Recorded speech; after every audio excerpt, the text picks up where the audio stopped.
And perhaps to dovetail to what Mike has just shared now, maybe my question for Rishi is, how do we then, as HR practitioners, support, both employees and leaders through a lot of the change fatigue?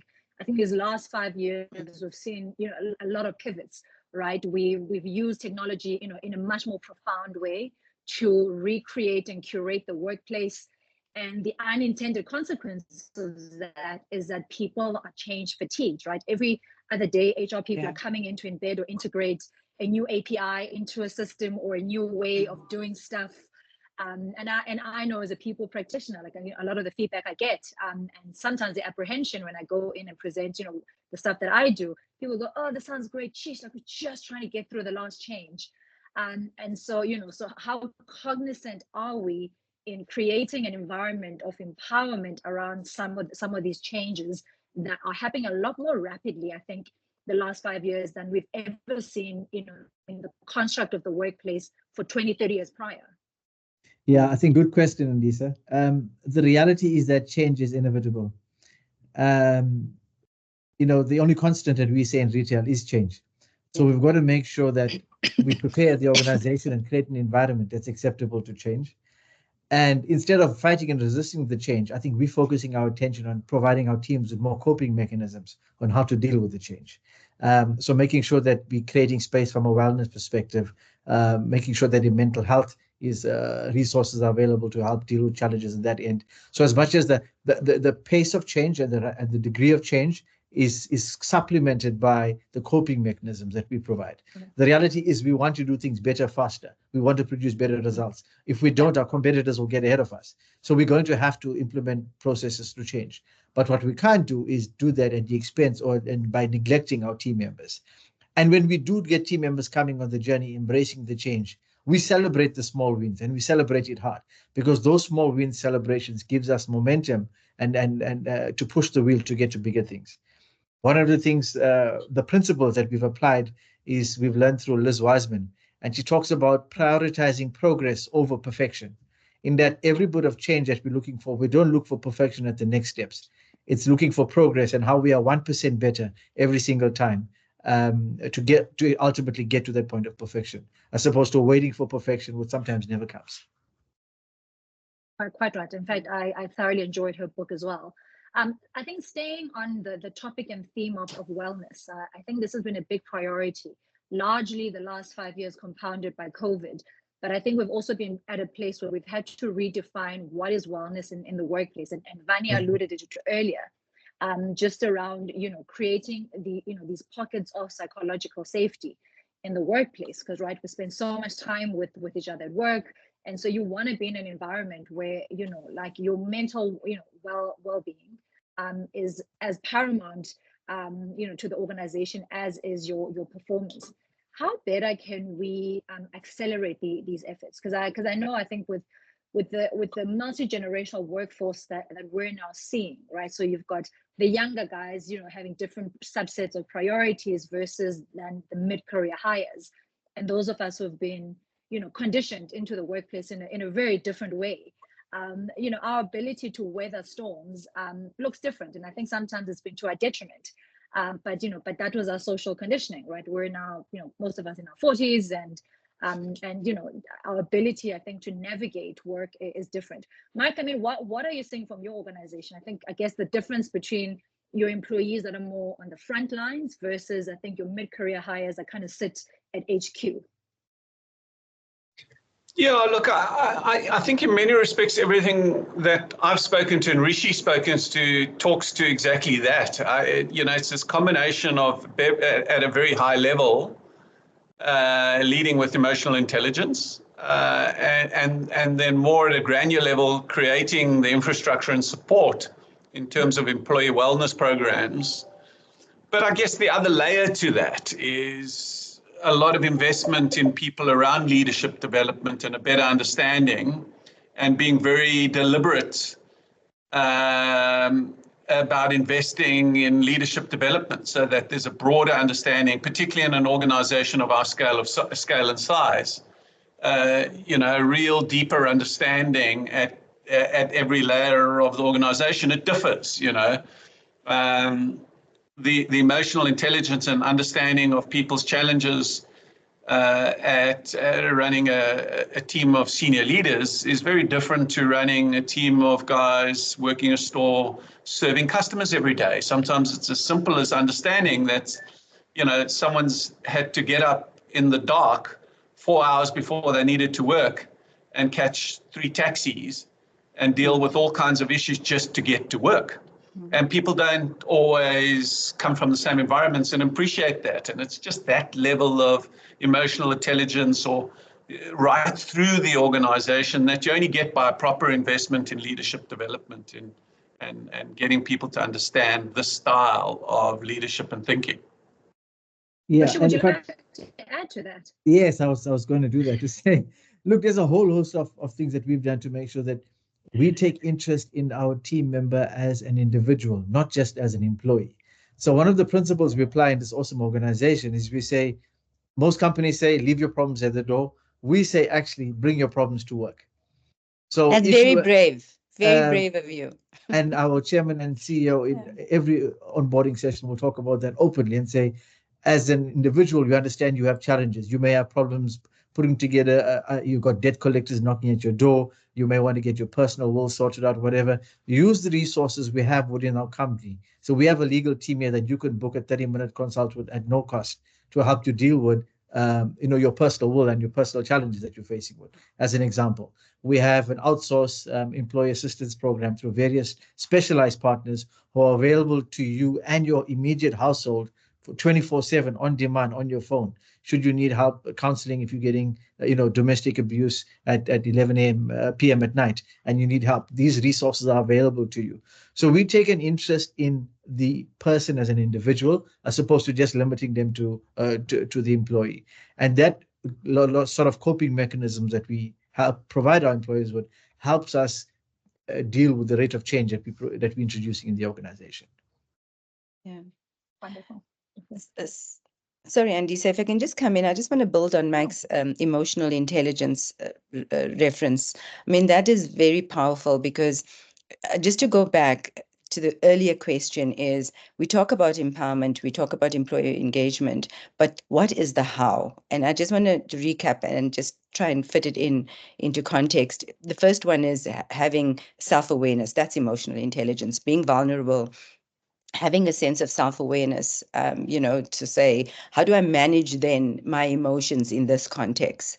How do I, when I'm upset, when I'm angry, how do I make sure that I calm down and don't bring that emotion into this context for my people to feel that emotion? And then the second thing is almost regulating. So when I am upset, how do I deal with it to calm down before I can even talk to my people? But what I hear Mike and Rishi saying is the empathy.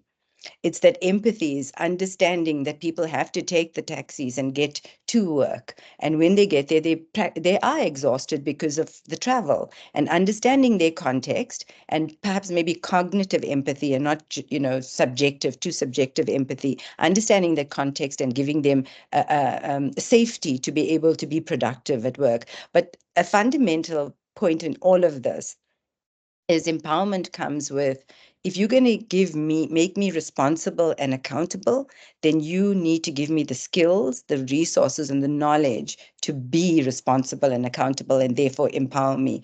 That's always been one of the biggest challenges in many organizations, definitely in SMMEs, is giving me the skills, the tools, and then allowing me to solve my problems and make the decisions on your behalf, CEO and founder.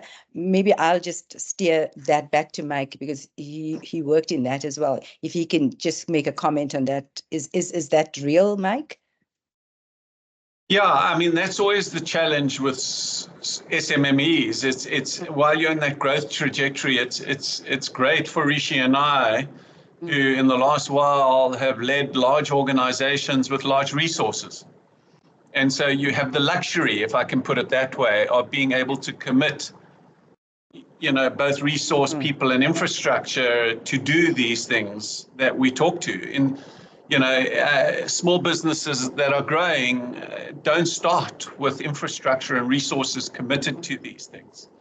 And so, what you find is there's a resistance to the cost associated, They're dealing with crises day to day. But the reality is there's a way to deal with it, and it doesn't always take huge resource. It's just about being deliberate. Yeah. And even if it's driven by the individual, there's ways of doing these things cost effectively. And it's just being deliberate about it, VANNIE. And it's exactly that. I mean, not only around leadership, by the way. I always talk to one of the biggest mistakes I see growing small and medium enterprises make is not being willing to commit to properly skilled, experienced people and resources at the appropriate point in their growth and journey. Yeah. Always very resistant. And there comes a point where, and the reason for it is they just don't know what they don't know because they've not been through it.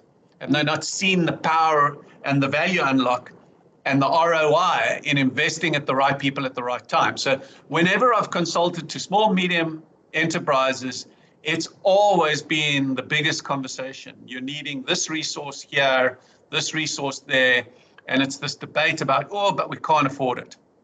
And so that's, another key journey outside of just the leadership. It's when, how you get leaders of small, medium enterprises across the line and making those commitments at the right times. And I see it time and time again. Big challenge. Yeah. Thanks, Mike. Mike, I mean, I want to lean on your wisdom here a little bit, having worked both, I think, in large organizations as well as smaller ones. Conscious leadership as a concept, I think, has never been more important in this day and age. What are some of the 3 lessons, looking back at your journey as a leader, having led others, having been led by others in your ascension to achieve, executive officer role? What are some 3 things that, most leaders as tenants need to be holistic leaders? Yeah, I feel like I'm going to cover ground already covered. I think the self-awareness and emotional intelligence would be right at the top of my list. As I say, I started on this journey probably around 12, 15 years ago, VANNIE. And it's become a real key fundamental in my leadership journey. And to be honest, didn't exist at all when I was running a small business as an owner or entrepreneur. So for sure, number one, I would say, however, that somehow, fortunately, there was almost a innate, non-conscious understanding of the power of being somewhat vulnerable, because we had a great culture and there was a high level of trust and there were elements of it. It just wasn't conscious. It was sporadic, but it was there. And you become more of a student of leadership and you think about these things and you're more deliberate and articulate them as I've grown. But so number one, for sure. And then the second thing would be investing in the right people at the right time and understanding the power of that. I owned and ran a small retail business for many years and we ended up selling it. And if I knew back when we sold it what I know now as a leader and the power of hiring good people, I would never have sold it and I'd be a much wealthier man. Not about money, and I'm very happy with how my life and journey has turned out. But I mean, the point being is if I understood the power of that back then, I would have made decisions very differently, and the organization and business would have ended up in a very different place. And so those are probably, I'm going to keep it to 2, would be the absolutely two key things. Yeah. And in fact, if I could add the third for you is, the marker of a great leader is one who can be candid about the decisions made, whether, good or bad. I think that's also the power of wisdom, right? We look back at decisions we've made and we can take better stock of things. So I do think that's a mark of a great leader. Rishi, so we're going to start closing and sunsetting our conversation down. As someone who supports leaders, what are some of the best-in-class practices we can think about as we continue, I think, on the journey of empowering employees to be the best version of themselves, to empowering those who are in the stewardship and custodian of others in the workplace. Yeah, thanks. I think some of the mistakes some of our leaders make when they placed into roles where they're leading people is a sense of vulnerability, and they almost want to draw attention to themselves as opposed to drawing attention to the team. Yeah. And the best coaching I could share with the individuals to say, as a leader, your best picture yourself as a conductor of an orchestra. Your role is to make sure that the orchestra as a collective produces great music. And you're just there to make sure everybody comes in at the right time and plays the right beat at the right time. You don't have to draw attention to yourself, but draw attention to the team. When things don't work, I mean, Jim Collins, the mirror and window theory, you pick up the mirror. And if things are working, you look out the window and you give credit to the team. So I think that'll be my best set of advice I give to any leader, to say is that make sure that you get results and you draw attention to the team and make the team better, as opposed to you coming out as smarter than the team. If you're the smartest person in the entire team and you're the leader, then you haven't done your job. You're in the wrong team. Yeah. Very, very profound. Very profound. And VANNIE, perhaps to close it off with you, you know, against the backdrop of this conversation, and I'm sure many are conversations you've had. How can we better show up as leaders, both in the workplace? I think those of us who are in either corporates and small environments, and I think those who are running their businesses, right? In our efforts of harnessing the magic in others.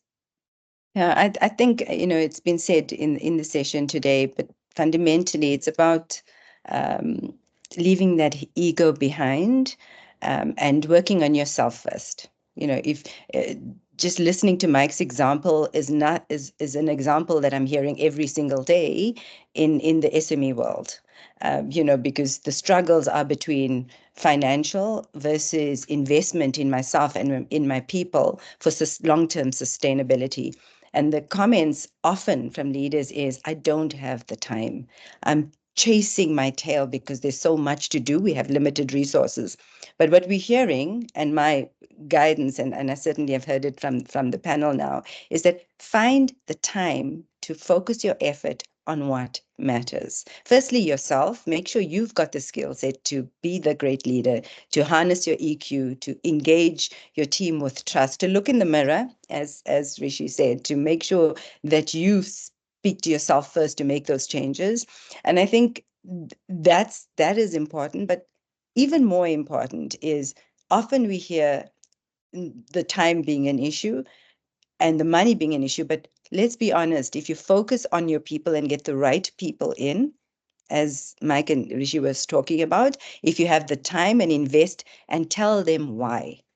For me, the most powerful thing a leader needs to do, instead of saying what, tell them why and coach them through the process until they have the capacity and the capability to do the job for you. You'll have your people walking over coals for you. As soon as you tell them why and you give them the tools and the information, they will walk over coals for you. So it is not just about financial investment. It is finding the time to invest in your people. If I could say, those are the two things for me.